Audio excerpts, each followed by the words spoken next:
Ես ողջունում եմ մեր բոլոր ռադիոլսողներին եւ ռադիոդիտողներին։ Դուք դիտում եւ լսում եք Գործարար ալիքը, տաղավարում աշխատում է Լիաննա Խաչատրյանը։ Եվ այսօր մենք զրուցելու ենք Ուիգմոր կանանց եւ երեխաների հիվանդանոցի մանկական վիրաբույժ, մանկական ուրոլոգ Կարեն Մելքումյանի հետ։ Բարև ձեզ, պարոն Մելքումյան։ Բարև ձեզ։ Շատ շնորհակալ եմ մեր հրավերն ընդունելու համար։ Պարոն Մելքումյան, իմ կարծիքով մեր ռադիոլսողների եւ ռադիոդիտողների համար բավականին հետաքրքիր թեմա է մանկական ուրոլոգիան, որովհետեւ հաճախ չի, որ հնարավորություն է ընձեռվում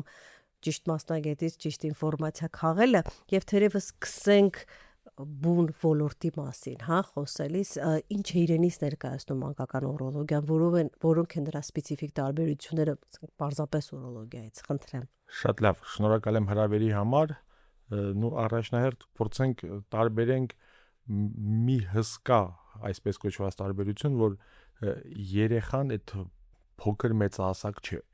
եւ իր անատոմիա ֆիզիոլոգիական առանձնահատկությունները լրիվ ուրիշ են։ Եվ հենց այդ պատճառը հանդիսացավ խթան, որ ժամանակին մեծերի ուրոլոգիայից առանձնացավ լրիվ այլ ճյուղ, լրիվ առանձնահատուկ, լրիվ նուրբ, լրիվ այլ որոշումներ, լրիվ այլ առաջադրանքներ հետապնդող մանկական ուրոլոգիան։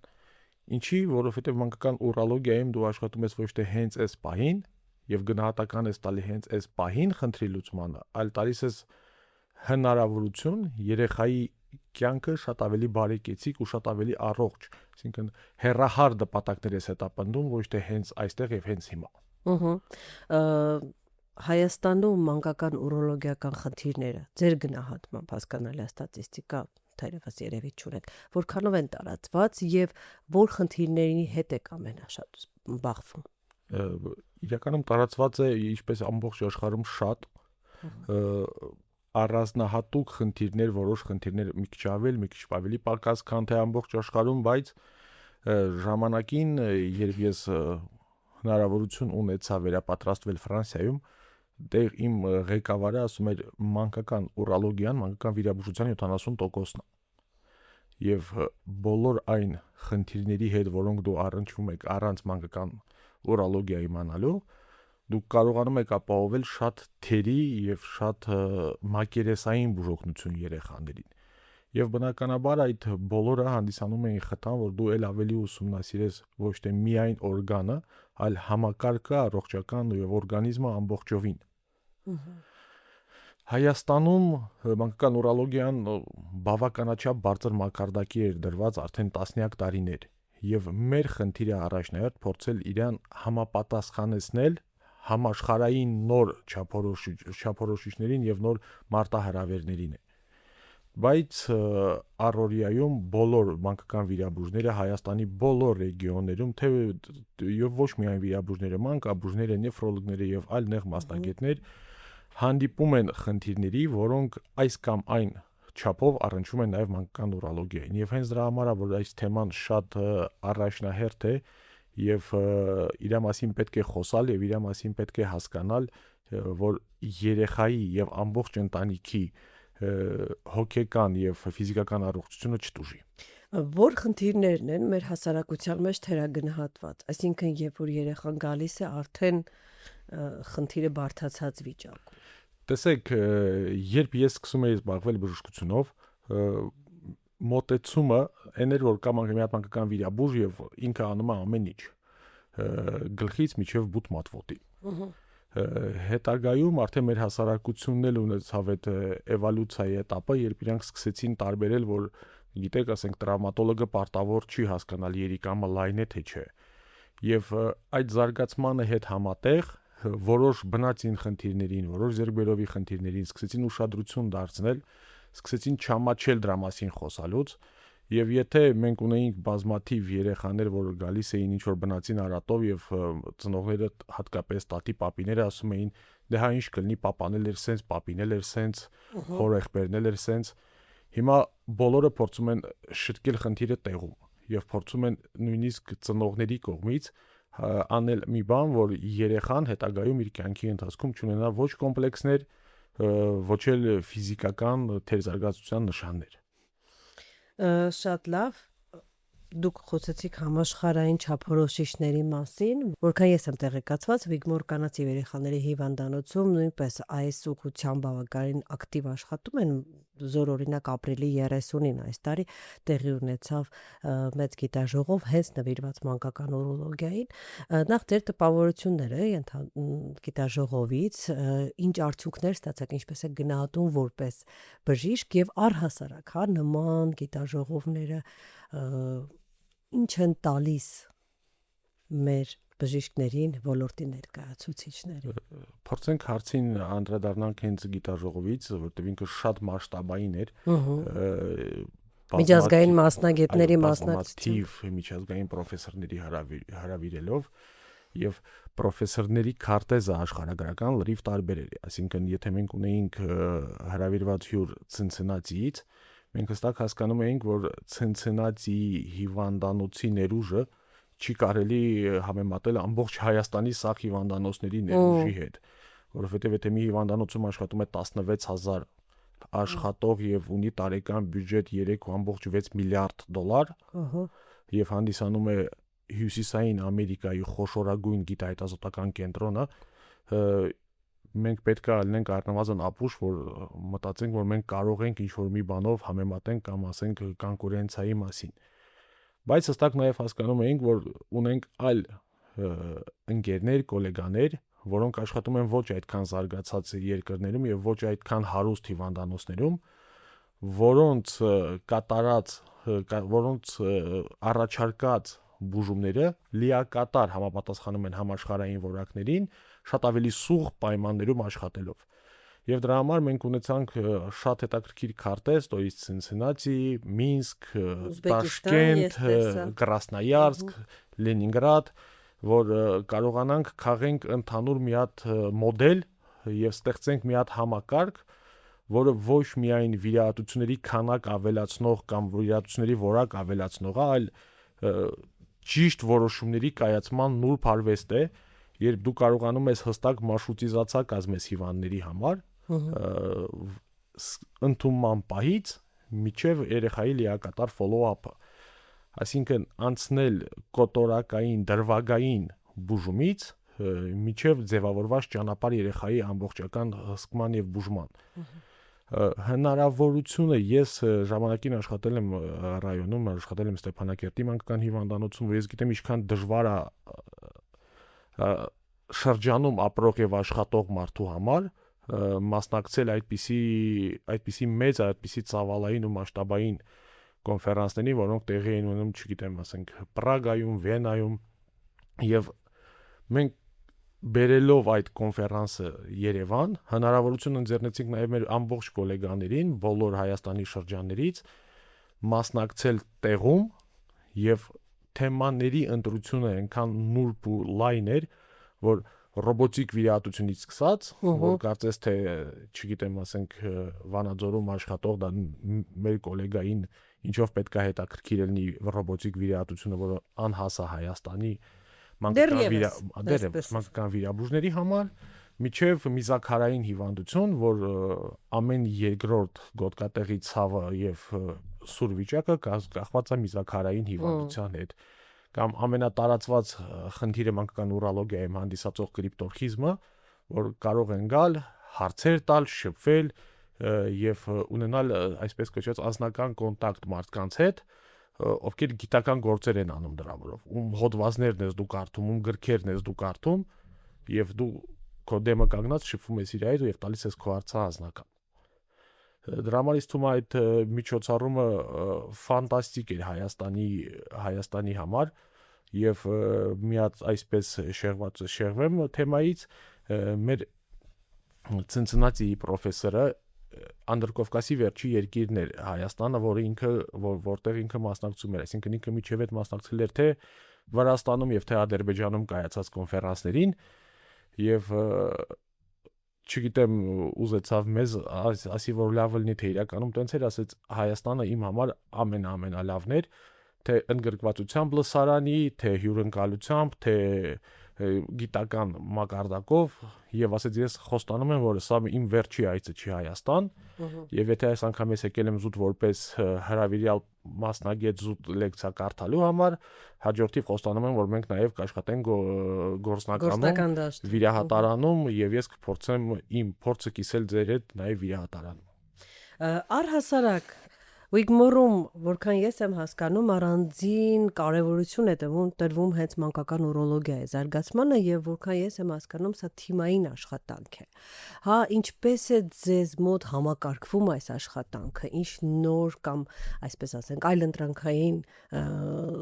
արարություններ եք մտցնում ձեր գործի մեջ։ Տեսեք, մի հատ բան կա, չէ՞, պահանջարկը ծնում է առաջարկ։ Նույն պրինցիպը եղավ նաեւ Վիգմորում ինչի որովհետև հիվանդանոցը օր-օրի ավելի զարգանալուն պես ցակում են նոր նեղ շատ ավելի նեղ մասնագետների եւ մուլտիդիսցիպլինար կապերի ստեղծման անհրաժեշտություն եւ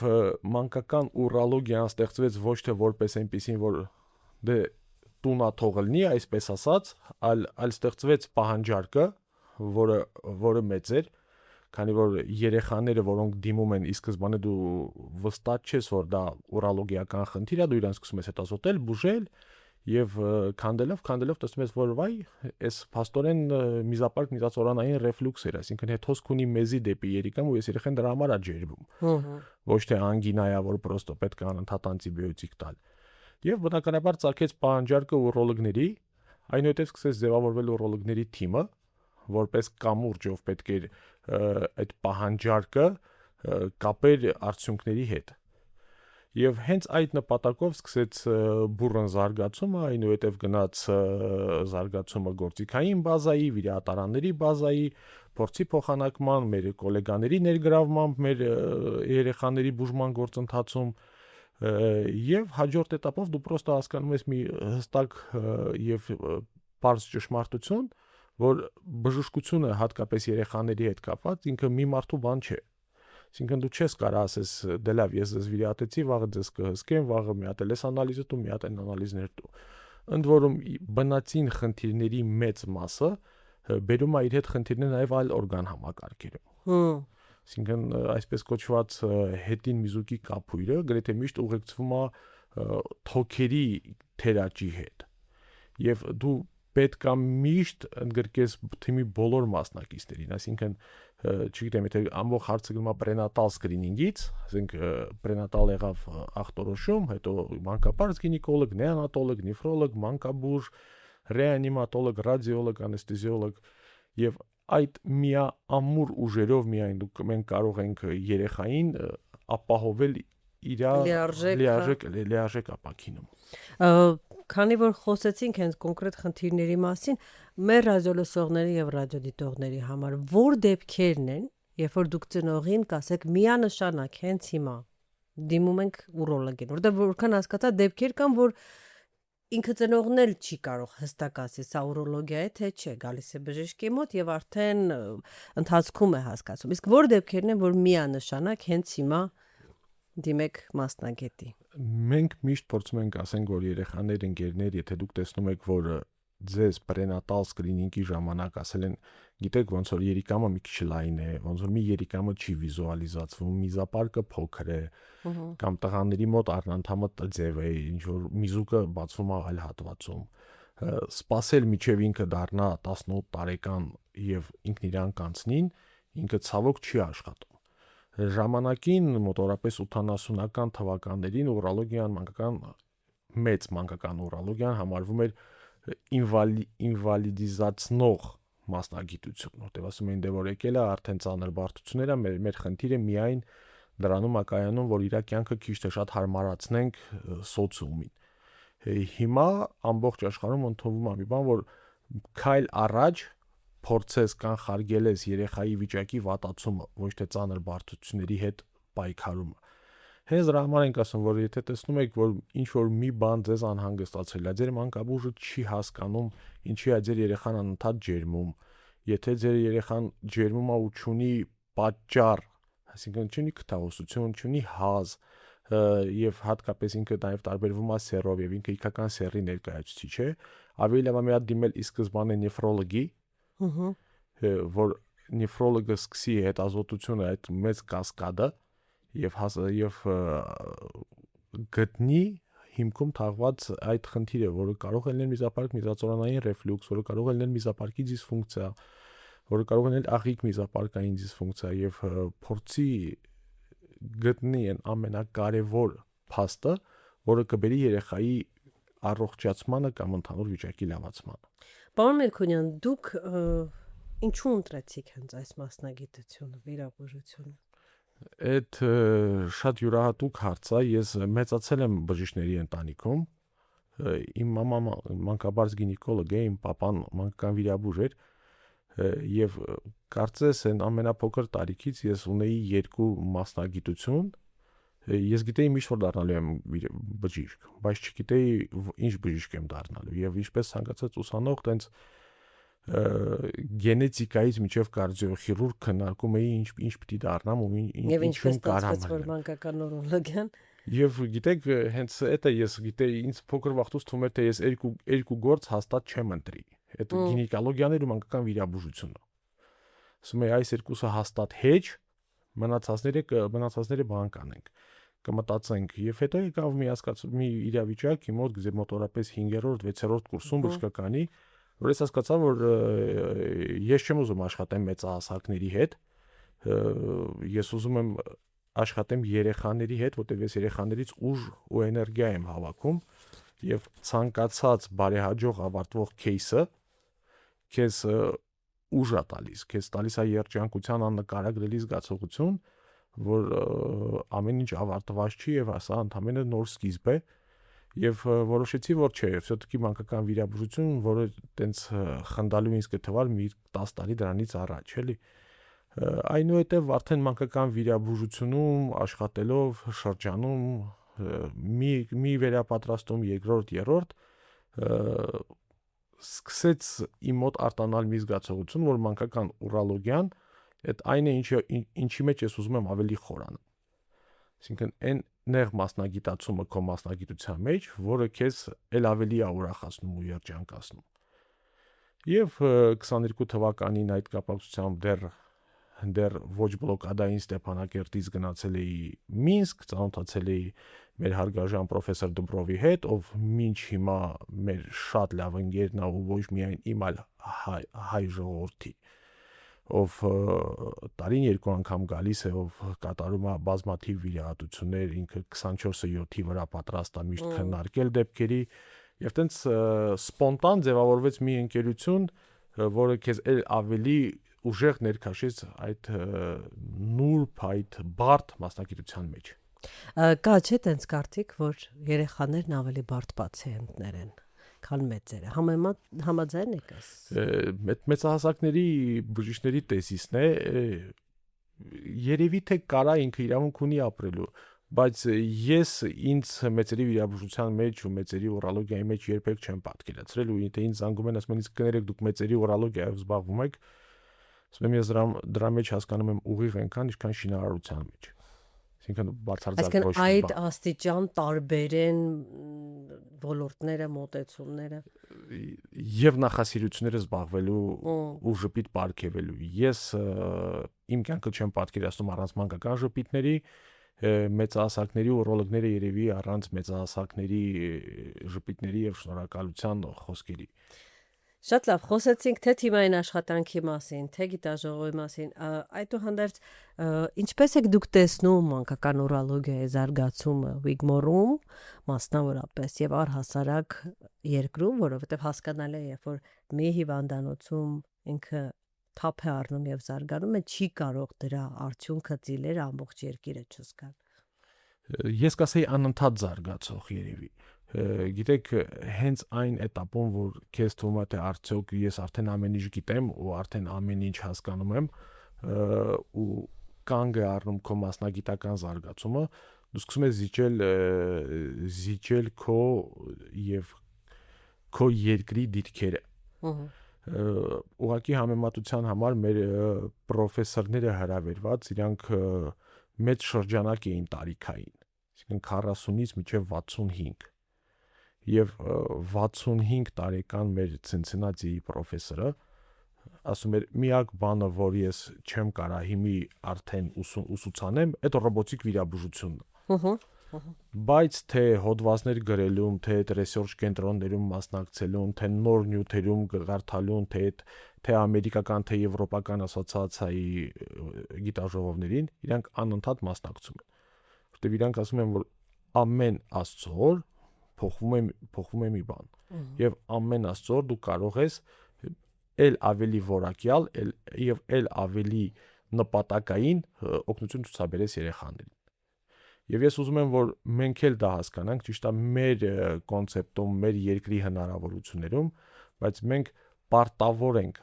անել ամեն ինչ, որ մեր երեխաները, ովքեր վաղը լինելու են մեր հասարակության հիմքը, լինեն մաքսիմալ առողջ եւ ստանան, այսպես ասած,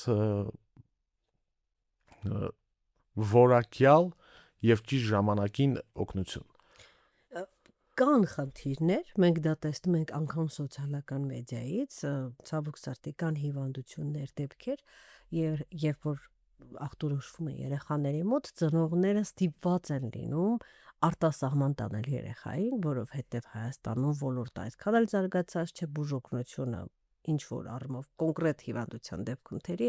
ուրոլոգիայի դեպքում ես ճիշտ եմ հասկանում, որ դեպքերի 99 եւ 9%-ում ամբողջ լուծումը կարող են գտնել հենց Հայաստանում արտասահման տանելով խնդիր չկա։ Այո, 99%-ը այդ արդեն տասնյակ տարիներ շարունակ այդպես է Հայաստանում։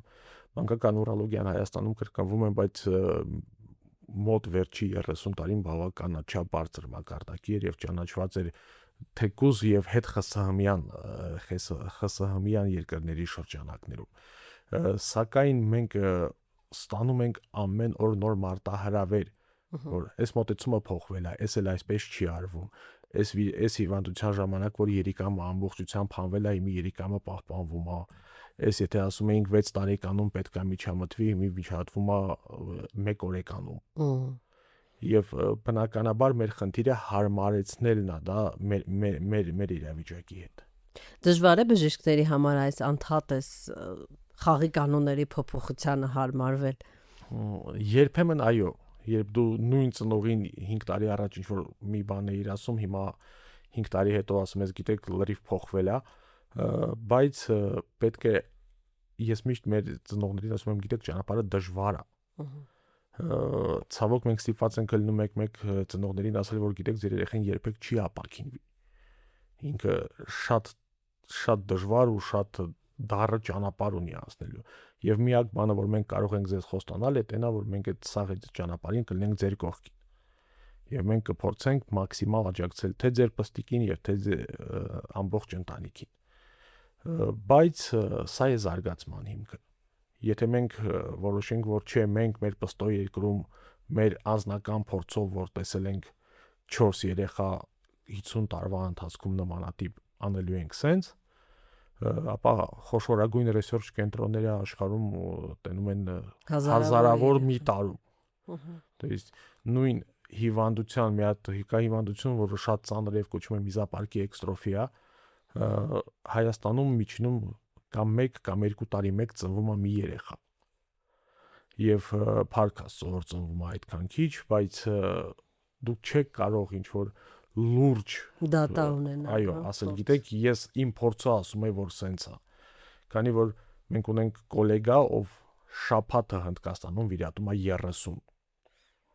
այդպիսի երեխա։